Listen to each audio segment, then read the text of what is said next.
I'm standing in my bedroom at 6 a.m. staring at an empty velvet box where my wife's necklace should be. 5 years since Margaret died, and that gold heart locket was the only thing of hers I kept.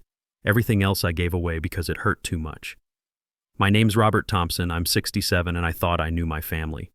Turns out I was wrong. Downstairs, my daughter Lisa's yelling about breakfast. Her husband Dave's watching TV, volume cranked up. Their daughter Ashley's on her phone complaining about Phoenix. They moved in 4 years ago after Margaret's funeral, said it was to help me through grief. That was 48 months and about $40,000 ago. Today would have been Margaret's 72nd birthday. We were married 42 years before cancer took her. I had this tradition.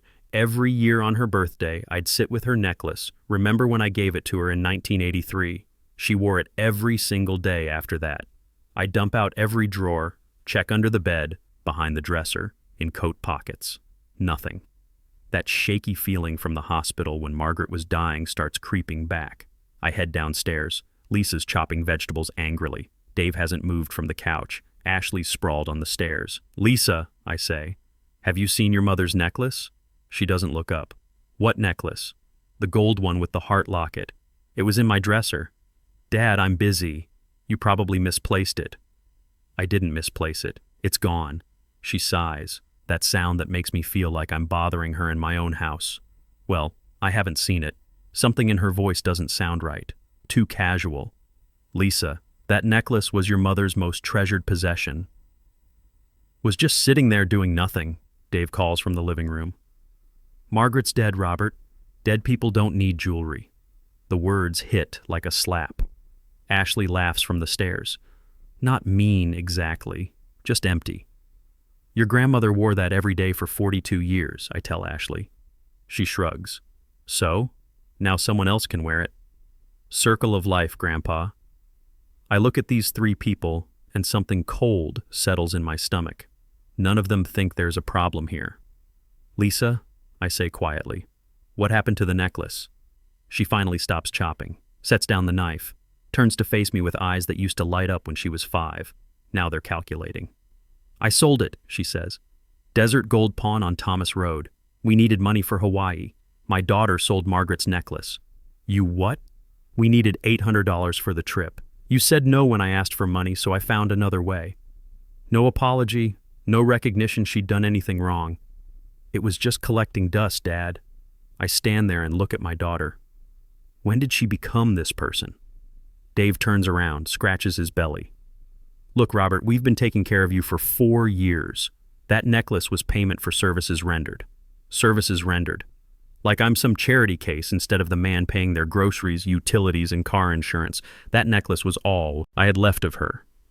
"You have pictures," Dave says. Ashley giggles. "Grandpa, you're being dramatic." I walk to my bedroom, close the door, sit on the bed. The empty velvet box is still open. I pick it up, close it, open it again. My hands aren't shaking anymore. That surprises me. I sit for 20 minutes thinking. Margaret always said I was too trusting. "Robert," she'd say after Lisa called asking for money, "sometimes people show you exactly who they are. Believe them the first time." Margaret saw this coming. Even before she got sick, she worried about Lisa's attitude toward money. I defended Lisa back then. Margaret would give me that look, loving but sad. I pick up my phone, Google pawn shops Phoenix, Arizona. Start calling. The first 3 shops don't have it. The 4th shop, Desert Gold Pawn. Harold answers. "I'm looking for a gold necklace with a heart locket," I tell him. "Sold yesterday by my daughter." "Yeah, I remember that piece. Beautiful 14-karat chain. Your daughter said it belonged to your late wife. That's right. I'd like to buy it back, no problem. Gonna cost you $900 though." $900. Lisa got $800. Now I pay $900 to get my wife's necklace back. But I don't care about the money anymore. I'll be there in 30 minutes. I drive down Thomas Road, past strip malls and auto shops, thinking about the first time Margaret wore that necklace. Our 2nd anniversary dinner at a little Italian place. She kept touching the locket, said it made her feel like a princess. Harold's a decent guy, probably my age, with calloused hands. He brings out the necklace and I almost cry. "Beautiful piece," he says. "Your daughter seemed eager to get rid of it. It was my wife's. She wore it every day for 42 years. Harold's expression changes. "Every day for 42 years, and your daughter sold it for vacation money?" She needed $800 for Hawaii. God. He shakes his head. Look, I feel bad about this. How about $850? I pay him. Cash from my wallet. Money I'd been saving for a new roof. Walking out with the necklace, I sit in my truck and open the bag. Look at the heart locket. Margaret always kept it closed. I never asked what was inside. Seemed private. But now, with trembling fingers, I pop it open. There's a tiny piece of paper inside, folded so small I can barely get it out. I unfold it carefully. In Margaret's handwriting, Wells Fargo Safety Deposit Box 247. Password, Roberts Magnolia 1983. There's more than you know. Don't let them take everything. All my love, M. I sit in that parking lot for 15 minutes, reading the note over and over. Margaret had a safety deposit box. My wife of 42 years had important secrets. Wells Fargo on Central Avenue. I've been banking here for 30 years, but I've never had a safety deposit box. The manager, Mrs. Peterson, has known me since Margaret was alive. She looks surprised when I ask about box 247. Mr. Thompson, she says, checking her computer, that box has been paid up for 5 years in advance. Your wife set it up in 2018, a year before Margaret got sick. She knew. Mrs. Peterson leads me to the vault. I give her the password, Roberts Magnolia 1983, and she opens the box. Inside is a thick envelope with my name on it and bank statements. I sit in the privacy room and open the envelope. My dearest Robert, the letter starts. If you're reading this, then something has happened to me and you've found my note in the locket. My vision blurs. I set the letter down, take a deep breath, pick it up again. I've been watching Lisa and Dave for years, the way they look at our house, our savings, your pension. They're waiting for us to die, Robert, waiting for their inheritance. I stop reading, look around the small room. I opened this account in 2018 and started moving money here. $500 a month from our joint checking. I moved $36,000 over 6 years. It's yours now. $36,000. Margaret saved $36,000 without me knowing. I look at the bank statements. Monthly deposits of $500 starting January 2018. The account balance is $47,650 with interest.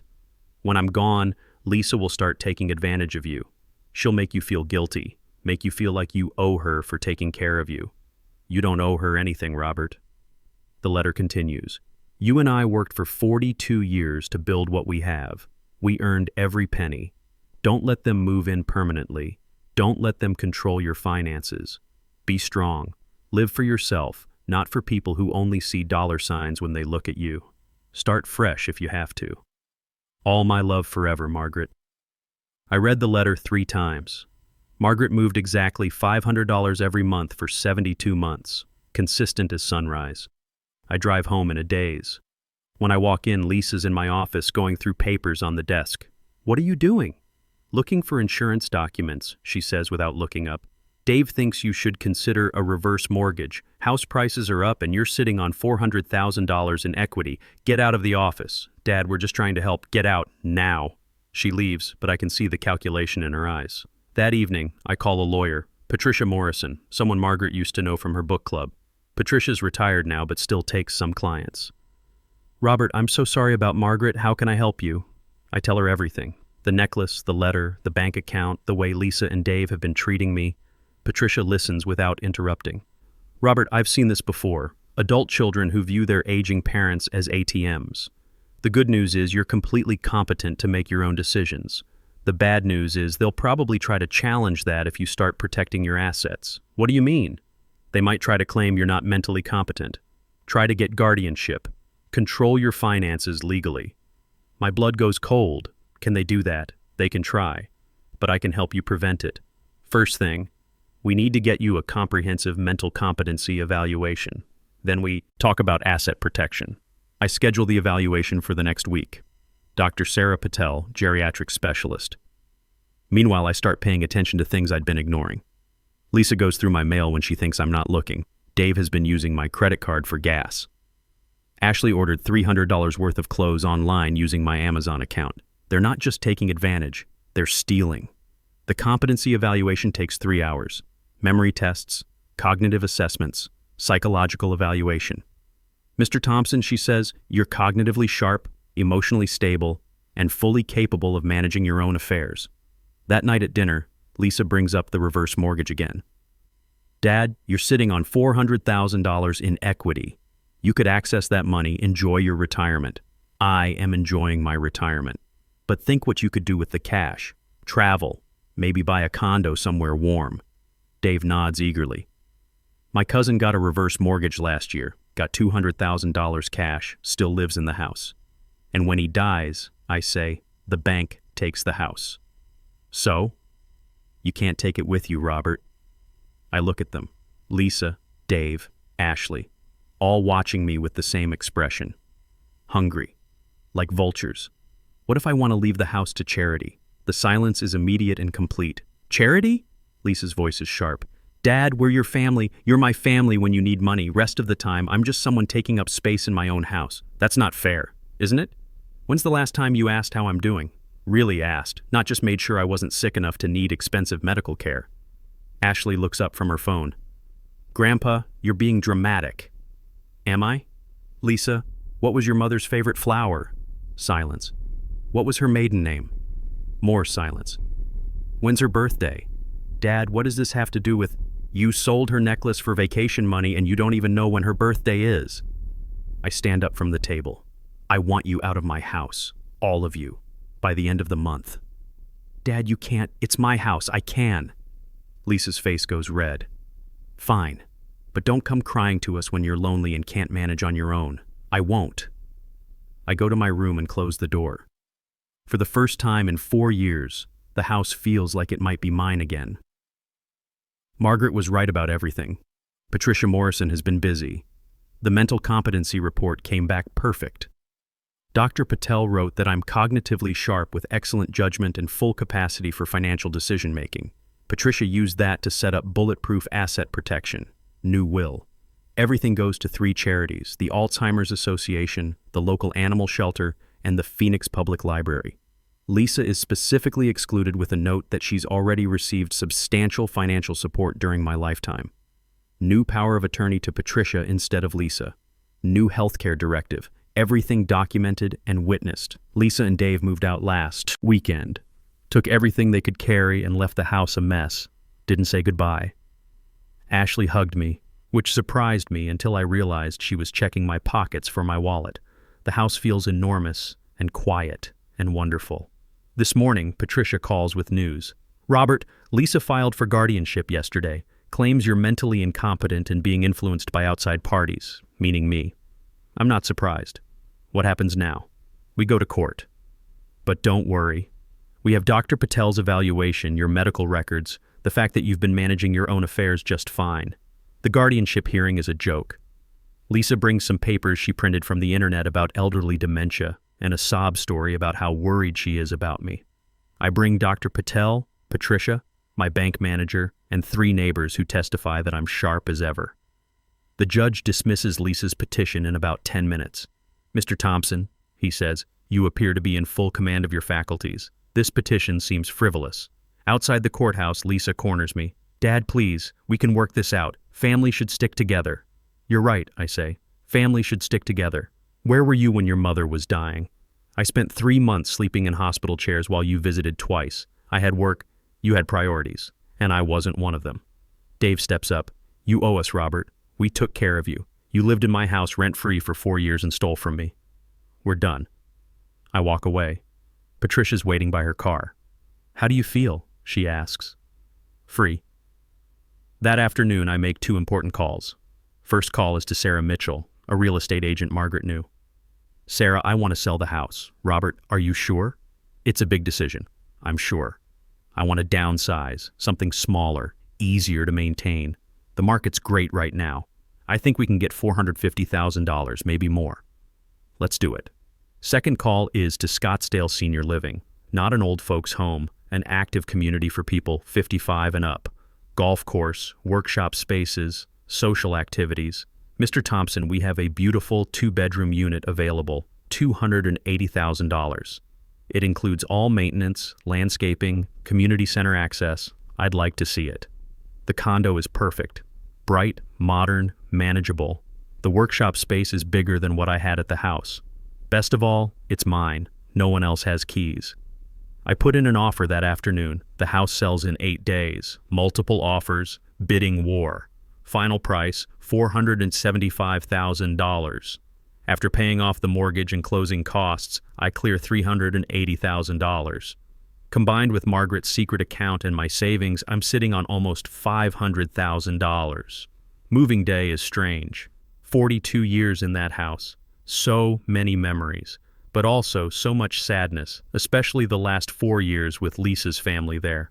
I keep Margaret's necklace, her photo albums, my tools, my books.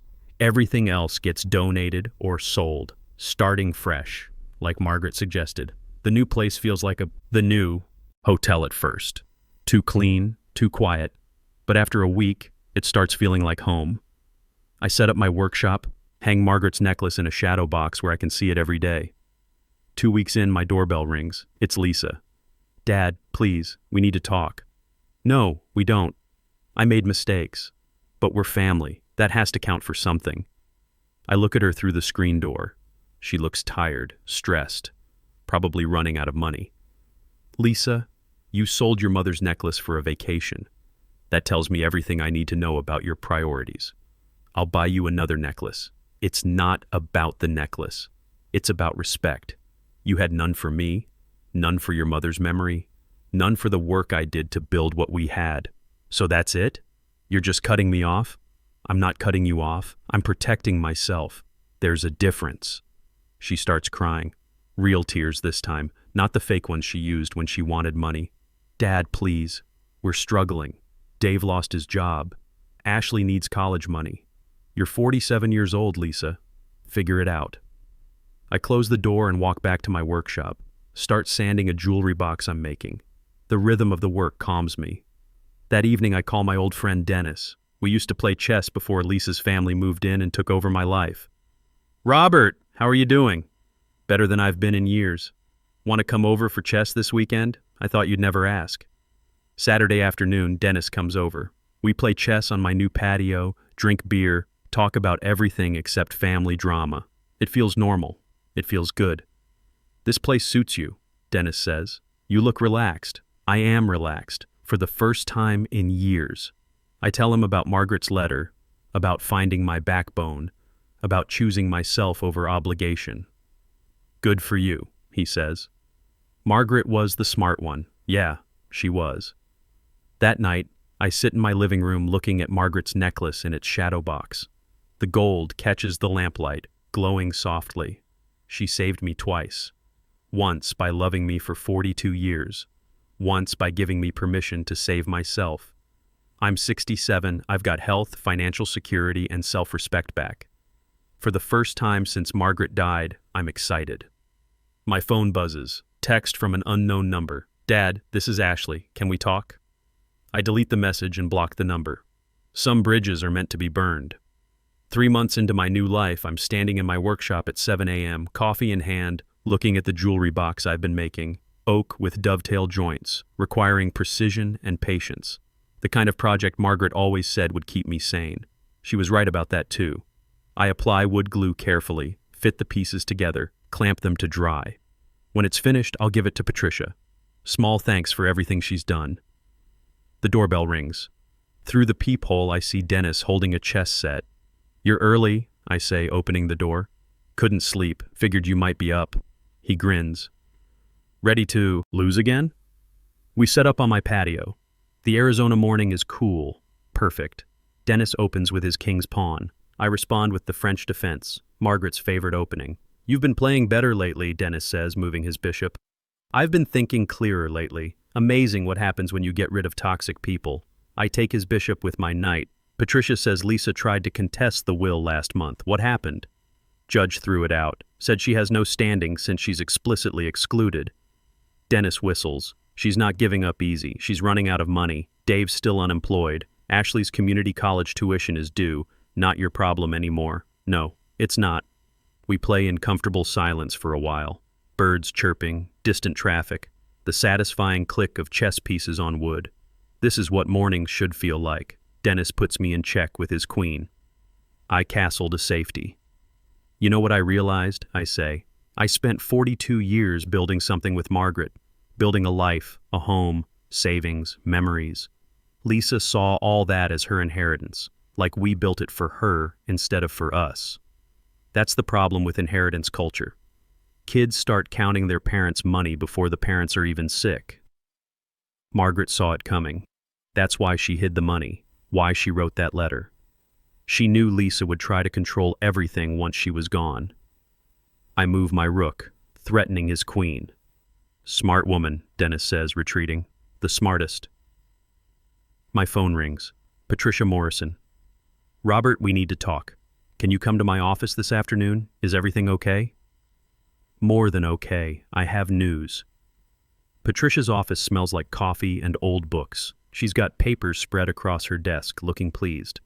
Remember that property development company that's been buying up houses in your old neighborhood? Vaguely. They want to tear down your old house and build condos. The new buyers are willing to sell for $650,000. My mouth falls open. $650,000? The buyers would make $175,000 profit. But here's the thing. They can't do anything without clear title. There's a lien on the property. A what? Lisa never paid the property taxes she owed from when she lived there.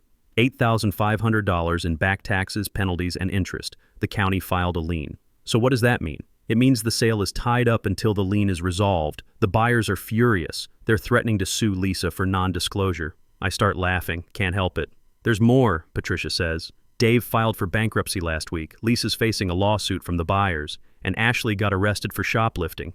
Jesus, karma's a funny thing, Robert. That evening, I'm back in my workshop putting the finishing touches on the jewelry box. The wood gleams under the shop light, golden like Margaret's necklace. Margaret would have loved this. She always said I did my best work when I was calm. The necklace hangs in its shadow box in the living room, catching the evening light. I walk over, touch the gold chain gently. Thank you, I whisper. My doorbell rings again. Sarah Mitchell, my real estate agent. Robert, I have something for you. She hands me an envelope. Final commission check. Bonus clause if the house sold over asking price. Inside is a check for $2,500. After she leaves, I call my financial advisor. Jim Henley, someone Patricia recommended. Robert, how are you settling into retirement? Better than expected. Listen, I want to set up some charitable giving, monthly donations. Excellent. What organizations? The Alzheimer's Association, the Phoenix Animal Shelter, and the Public Library. $500 a month each.